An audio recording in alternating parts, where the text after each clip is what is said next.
قورآانە ڕەحمەتی خوای پەروەردگارە، قورآن ڕەحمەتی خوددایە،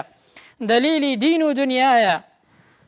بەختەوەری دوو جیهانە، کێ لێی دوور بێ سەرگەردانە. پێغەمبەری خوش دەفەرمێ صلی الله عليه وسلم القورآن مشفع، بەڕاستی قورآن شەفاعەت بۆ ئینسان دەکات، وماحل مصدق، و هەروەها مناقەشە لەسەر ئینسان دەکا و ئەو قورآنەیەش بەڕازدانراوە.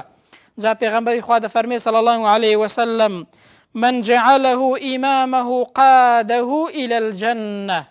ئەو کەسەی کە دەست بەو قورآنەیەوە بگرێت، ئەم قورآنە بکاتە ئیمام و پێشەوای خۆی،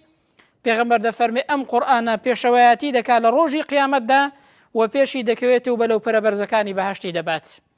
ئەنجا دەفەرمێت ومن جعله خلف ظهره ساقه إلى النار، خوا پەنامەندا هەر کەسێکیش کە ئەم قورآنە بخاتە پشتی خۆی و ئەم قورآنەیە کاری پێ نەکا و نەیکاتە پێشەوا و ئیمامی خۆی لەم دنیادا، پێغەمبەر دەفەرمێ صلی الله عليه وسلم ئەم قورآنە ئەو کەسەیە بەرەو دۆزەخ دەبات. کەواتە لە ڕاستیدا دەستگرتنمان بە قورآنەوە مایەی سەرفرازیمانە لە دنیا و لە قیامەت، و هەروەها مایەی پاکردنەوەی دڵ و دەروونمانە، و مایەی دەستگرتنمانە بە هەرچی سیفەتی بەرز و بە هەرچی سیفەتی چاکەوە هەیە. بۆیە لە ڕاستیدا ئەو کەسەی کە قورآن دەکاتە ئیمام و پێشەوای خۆی، هەم لە دنیادا پێی سەربەرزە و هەم لە قیامەتیشدا ئەو قورآنەیە شەفاعەتی بۆ دەکات و بەرەو بەهەشتی دەبات.